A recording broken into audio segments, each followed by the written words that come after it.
Hi. Alright, so mid-May, we're doing our April wrap-up. We're getting caught up.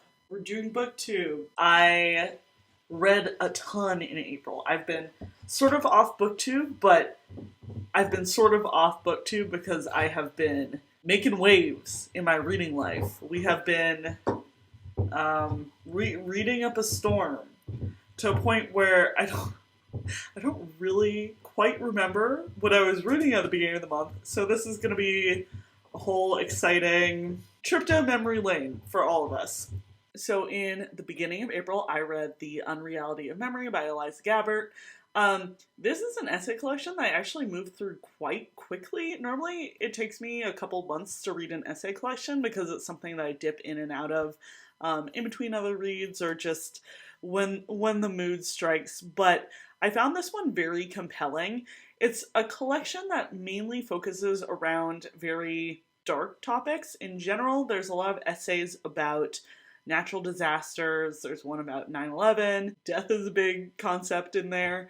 So it is quite dark, but I feel like I really jived. I jived with this collection, in part because I feel like Gabbert approaches these darker topics with the same sort of intellectual distance that I like, which sort of sounds like a bad thing, but I really do like engaging with literature and nonfiction that grapples with sort of our modern anxieties and the sort of overall sense of nihilism that can come with living in the 21st century a little bit, with like the climate apocalypse happening, just sort of like general societal anxiety over many valid things.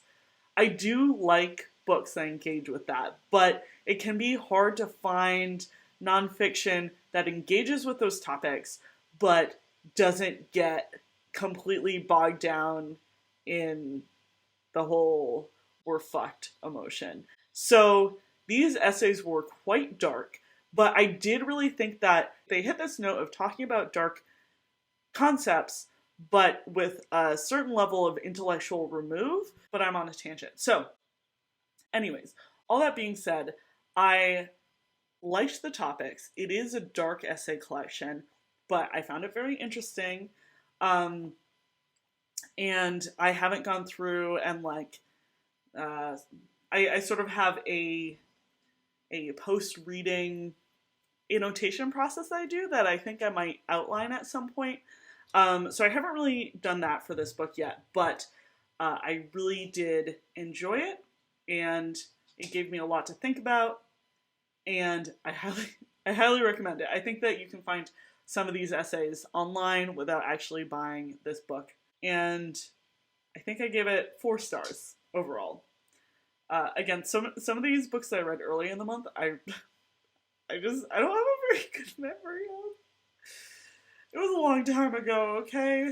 April's been a long month. After that, I read When You're Engulfed by Flames by David Sedaris. I just love David Sedaris' writing. I listen to his writing a lot in audio form because I think before writing, he rehearses a lot of his pieces at sort of like live shows. So I feel like his reading of them can, like, I feel like that's a good form to listen to it. I'm just leaning on my dog here. We're having a good time. David Sedaris is a hilarious author. I think if there's anybody, if you're interested in sort of like comedic writing where it's all observation of character and society and like the little human weirdsies that people do in the course of, I don't know, socializing, social norms, etc., etc. David Sedaris is a great author that really just like picks up on them and like can like highlight like, isn't this weird? Like, isn't it weird that we do things like this? Isn't it weird that like this is just the way everybody accepts things are? I like him a ton, and I had been procrastinating on reading his newest book. I think it's his newest collection, Calypso. because I've heard it's really good, and I sometimes procrastinate on books that I'm very much looking forward to because I'm worried that my expectations are too high. But I hadn't realized that I have only read like 2 or 3 of his books, and he's written a lot of books. I thought I had like gone through the majority of his oeuvre, but I have not. So just finding that I have a lot of books to look forward to was a great feeling. I think I rated this 5 stars just because I enjoyed it so much at the time. Yeah, he's a great nonfiction author if you are looking for a great nonfiction humorist. If you haven't read David Sedaris, you should absolutely read David Sedaris. After that, I read Foundryside by Robert Jackson Bennet. This is the story of Santia. She is a thief, and she sort of... I feel like it's the classic thief origin story, where she gets pulled into a job where she gets in a little bit over her head. Like, there's sort of a, oh, this haul is too good to be true moment.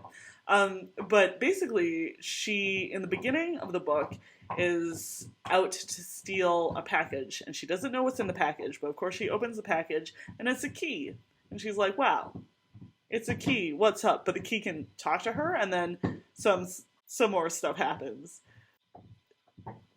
I feel like the thing everybody talks about when they talk about this book is they're like, oh, it's this great magic system where magic is sort of like coding, and physical objects have sets of instructions that will tell them to do things.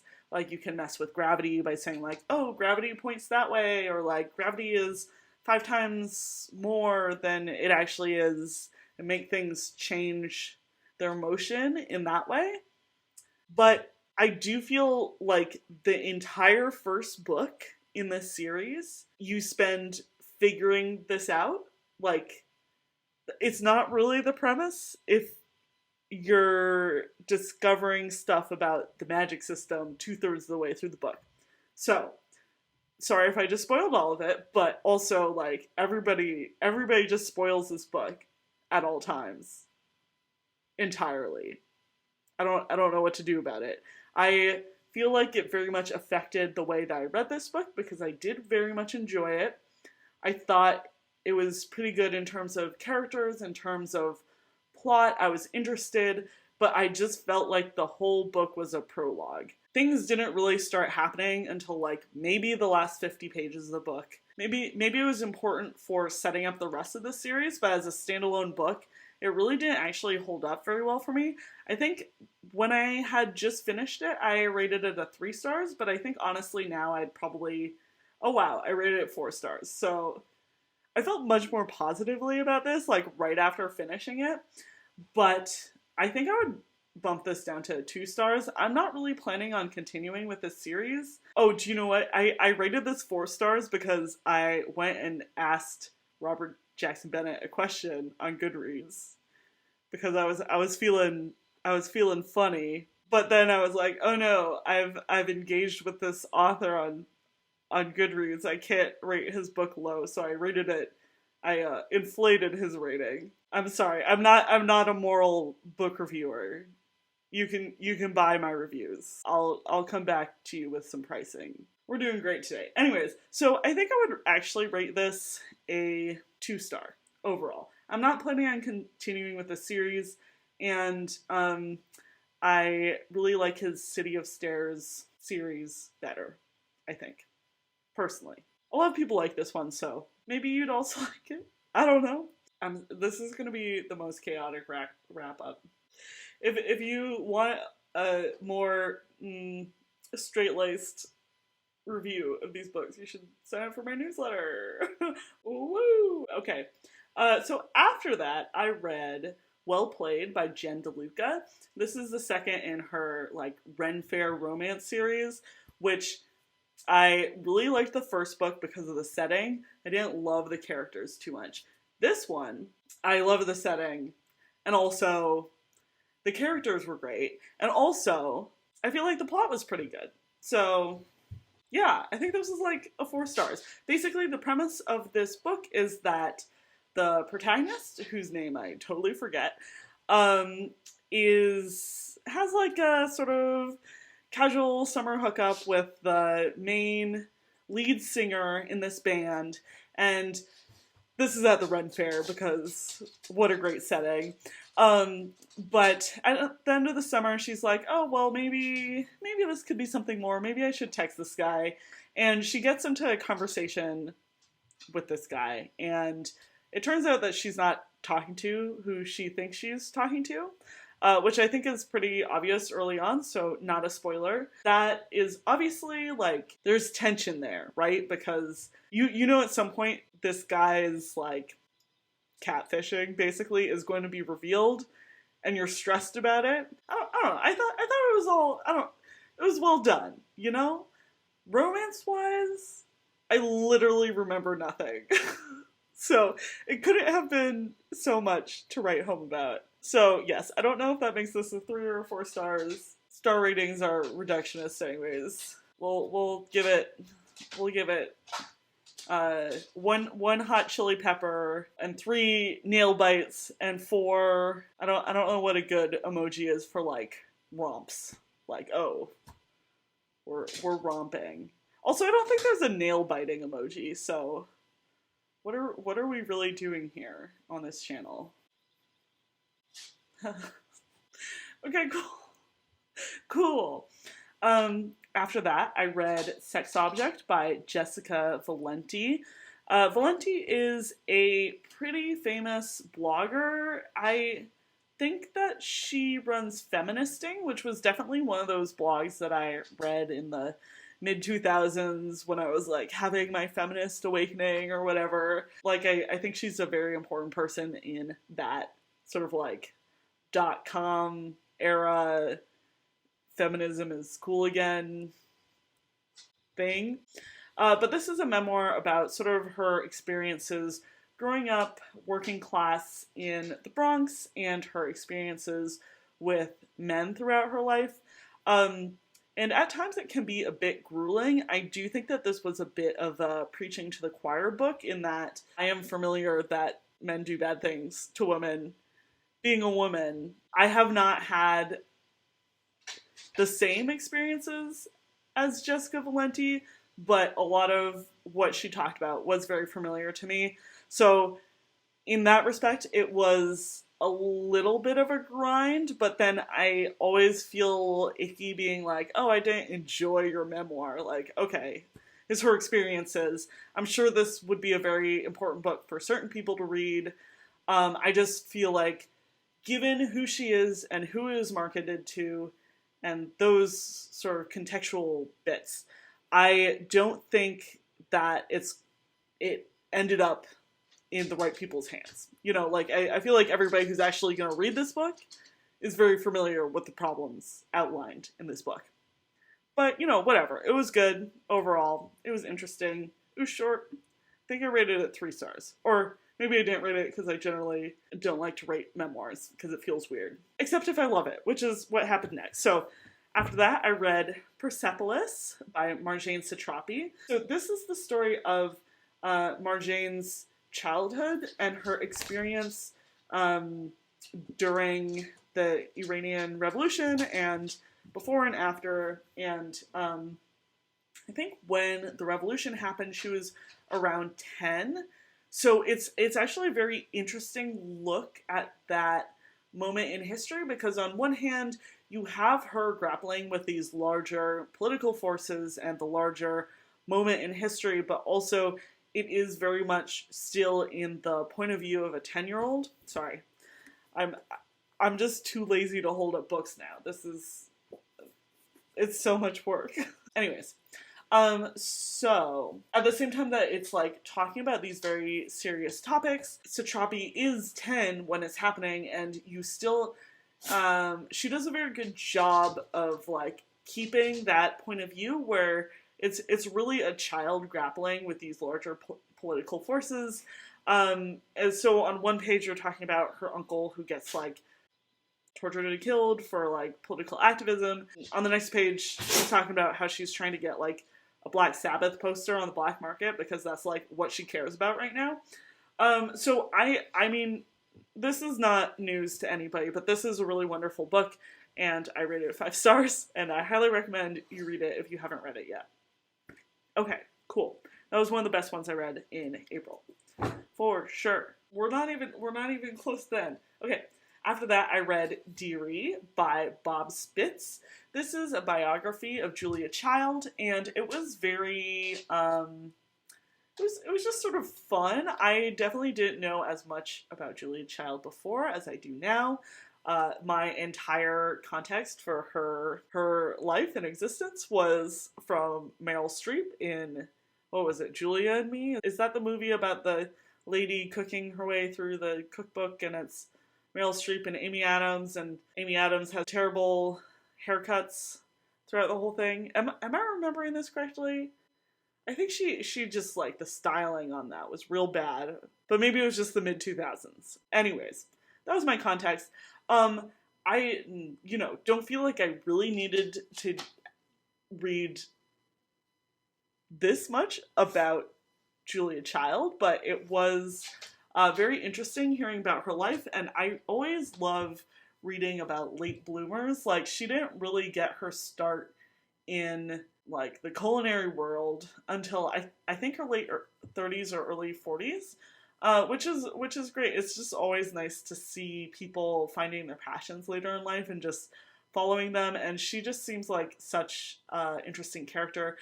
I will say that this biography goes, like, one step too close to hero worship for me. Like, I think a really good biography is not going to shy away from a person's negative personality traits, and they're definitely brought up, like, it's sort of brought up how she can be really, like, her headstrongness could insult people, and, like, she could be sort of bigoted in certain ways, but overall it was sort of brushed over, whereas, like, I feel like the biography that I hold everything up to now is the Red Comet, the Sylvia Plath biography. Heather Clark, like, is so obviously a fan of Sylvia Plath, but she also didn't shy away from the ways in which she was just, like, a shitty person. Because all of us have that little thing that we're just shitty about. Anyways, tangent. This was a great biography. I think I rated it 4 stars, and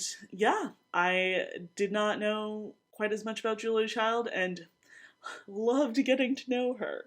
That was great. After that, I read The Changeling by Victor LaValle.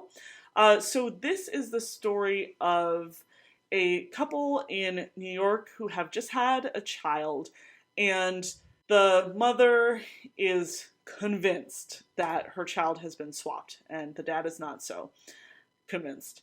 And so I think on the book cover it says she does an unthinkable thing and disappears. So I'll also leave it at that. It's definitely one of these situations where early in the book it's a little bit more horror and a little bit more like, why would she do that? And then it trends a little bit more fantasy towards the end. So there is a little bit of a tonal shift, but this was a very good book. I think that the tonal shift maybe threw me off a little bit because in the beginning it definitely started out as one book and it ended up as a different book, and I liked both of them. I just feel like the bridge between them was not very solid. However, this book was great and it made me miss New York a lot. So now I'm nostalgic for, like, the A Train and, like, Roosevelt Island and, like, I don't know, just, like, being in New York during the summer, Fort Greene,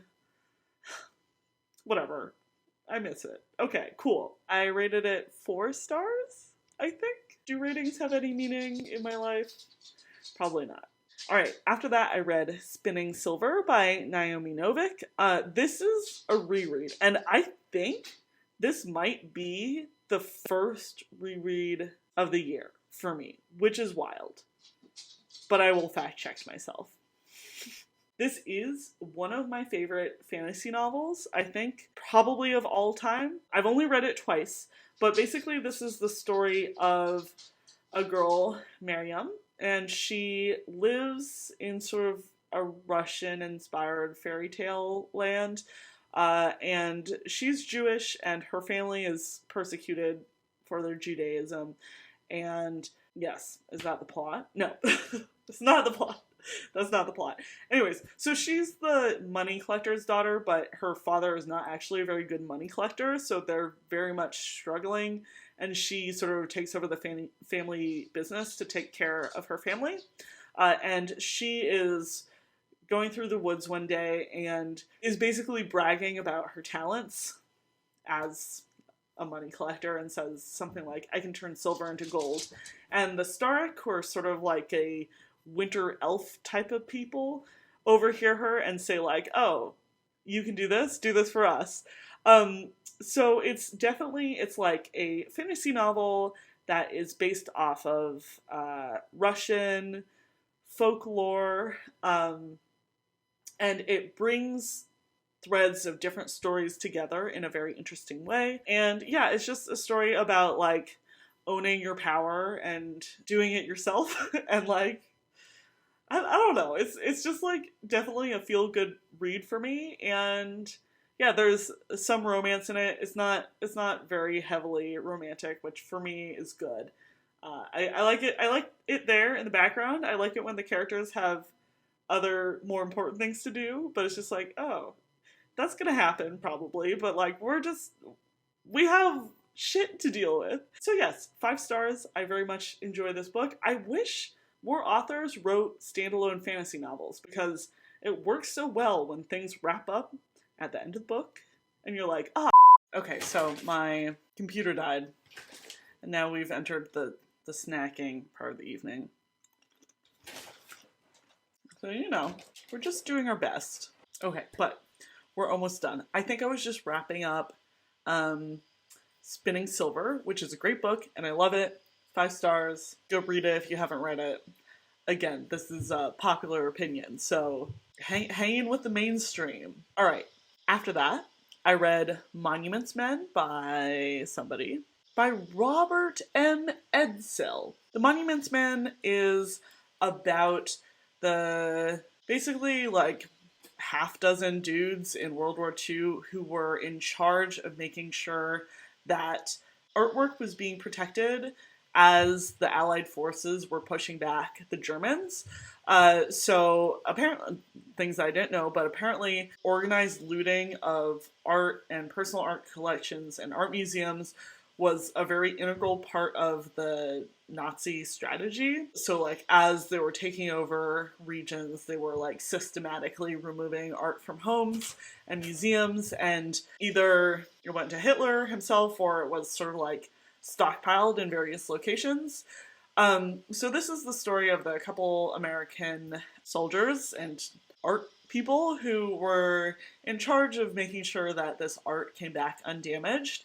I thought that there were some really interesting aspects of this book, but I just felt like it was focusing on the uninteresting things. Like there were moments, there were parts of the story that were really interesting. Like I forget her last name, but Rose was a spy. She was like an art curator who was also a spy for the French Resistance, and she was involved in basically saving thousands of pieces of French art from the Nazis by basically stealing a whole train, which is really impressive, but she wasn't technically the main character of the story. Like there was plenty about her and about that event, but it was very much focused around the American men that were like coming in and being like, oh yeah, we're getting art and stuff like that. Whereas I feel like the more interesting stories were sort of like sidelined in this sort of structural idea that it needs to be about American heroes, which is, I feel, a problem with a lot of World War II, both literature and nonfiction books. Authors are very motivated to tell stories about American heroes when that's really not the interesting thing, I think, with this whole story. So overall, that for me ended up being a very big structural problem, which, you know, it's something that I can't really complain about, because that's just like what this book is about. But these 6 or 7 GIs really are not that interesting. The reporting wasn't done, it wasn't like reported, you know what I mean? Like, I think most of the research was probably based off of letters home, journal entries, and interviews with the survivors. And like, I think that when you're looking at people's stories at that level, they can end up very flat. Or these guys ended up very flat. It was just like, we did this thing, we came in and we saved this art. Yeah. I don't know. It just gave me not bad vibes, boring vibes. I found all the main characters very boring. Anyways, so I gave this book 2 stars. Basically, there's good things. Overall, it did not hold up, so that would count as a meh. World War II is not my favorite era to read about, because I think that there are a lot of pitfalls in this vein. And then, I think this is the last book. Are we on the last book? The last book I read in April was the 22 Murders of Madison May. And this was a book that I was just like feeling at loose ends, and I heard recommended, I think on Reagan's channel, as like a bingeable book, and I was like, yeah, let's do it. Let's binge this book. Queued up the audiobook, read it all in probably like 24 or 48 hours. It is a very bingeable book. Basically, it's about Madison May is being murdered in different parallel timelines across the universe. And you find out very early on who's doing it and a little bit about why they're doing it, but tracking down this guy and also sort of like figuring out more about the people who are traveling through these multiverses was really interesting. You're sort of following Madison May as she gets killed a lot. Sounds more gruesome than it actually is. I mean, some of it's like, you know, it is gruesome, but it's also a romp, so do with that what you will. So you're following Madison May getting killed, but you're also following a journalist. Sorry, I'm looking up her name because I don't remember anybody's names ever. Okay, Felicity Staples. So you're also following this journalist, Felicity Staples, who sort of gets pulled into this multiverse traveling by a mysterious man that she sees on a platform. She's sort of trying to figure out what's going on with these jumps between parallel worlds, trying to stop doing that, and then also trying to catch the killer before he gets Madison again. And yeah, it was just like a very well paced, very well plotted book. I think the characters were done really well. I think it asked some really interesting questions about being happy in your life, what it means to be always searching for something new and better. I don't know. I feel like sci-fi a lot of the time sort of touches on philosophy in interesting ways, because you can do it in a sort of straightforward way and just be like, well, it's a story and we have parallel universes, so why not talk about like living in your world, not other worlds, and like what that means and blah blah blah. Anyways, sorry, I'm obviously getting punchy. I rated this book 4 stars. I found it very enjoyable. I do recommend it if you're looking for sort of a plotty, fun sci-fi read. Yeah, I'm into the parallel world thing right now. I feel like it's a rich vein to be mined. I think that's veins are mined. Do you tap a vein or do you mine a vein? I think you mine a vein, right? Anyways, cool. That's it. Those are the books. Let's see, let me actually count those up because that was a ridiculous number of books for me. I read 11 books in April. Oh, I almost forgot. Okay, I normally don't talk about DNFs, but I'm going to talk about a DNF this time. It's not a real DNF, it's a maybe DNF. But I was buddy reading a book with Shannon over at That's So Poe, and that was a lot of fun, and I really liked it, but I think I'm going to DNF the book. So basically we were reading Laziness Does Not Exist by Devon Price, and sort of in theory, this was a book that I was really looking forward to, and I think Shannon was also super looking forward to it, and we had some very interesting conversations around the book, and I very much enjoyed reading it with her, but like, it sort of started at like a 3, maybe the first chapter was a 4-star, second chapter was a 3-star. It's just been like going down since then. So I'm on the second to last chapter. and I'm just not really feeling it. Maybe someday I'll finish the last 30 pages of this book, and it'll be in a different wrap-up, and you'll hear about it more. But from the first part of this book, this is basically a book that's based off of a viral article written by Devon Price. And it's basically, the article was about how you can't really understand from the outside what people are going through, and like the idea of laziness is not real. like the idea of laziness is a construct made by a capitalist society to make people feel bad about themselves and feel guilty and like oppress workers and people of color and classically oppress people of all sorts. So that was sort of the premise. And I was very excited going into this book because I was like, okay, we're going to get into like Puritan mythology and like the shitty 80s where the welfare queen got villainized, and break apart like the weird American obsession over like laziness and pulling yourself up by your bootstraps. And like I wanted it to be sort of a more sociology, history, philosophy book, but it had like a chapter of like here are all the ways that laziness is like, the idea of laziness is integrated into American culture. And then the rest of it was sort of a self-help book, which I think we all need to be reminded that, like, no, you're not lazy, like, take care of yourself, be kind to yourself, things like that. Like, that's definitely something that I need to be reminded of every once in a while, but it's just not the book that I wanted. You know what I mean? It's the curse of books. So sometimes you're just in the mood for a thing and you're like, this is not that thing. So it was not that thing. And I don't know if I'm going to finish it, but I might finish it. But I just wanted to do a shout out to Shannon. Hi, Shannon. And, yeah, that buddy read, it was a very fun buddy read. We, talked a lot on Voxer, which I hadn't done for a buddy read before, but it was really great, like, actually talking through some of it. And I think a lot of our discussion was much more in depth about our personal experiences and like ideas around the concept than the actual book got. So I'm very happy that reading this sort of triggered that conversation. So that was a good thing that came out of this book. But all that being said, I really enjoyed that experience. And if anybody else wants to buddy read something and chat about it on Voxer or through some other platform, like, I think it could be great. I am not great at reading in sync, but it was very enjoyable. So I'm gonna try to improve myself in this way. But yes, okay.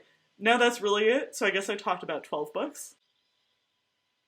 Yeah, thanks for hanging in there. I know this is gonna be a long video with lots of tangents. Sorry. Tell me about your reading. How was your April? How's spring? Are there good flowers out where you are?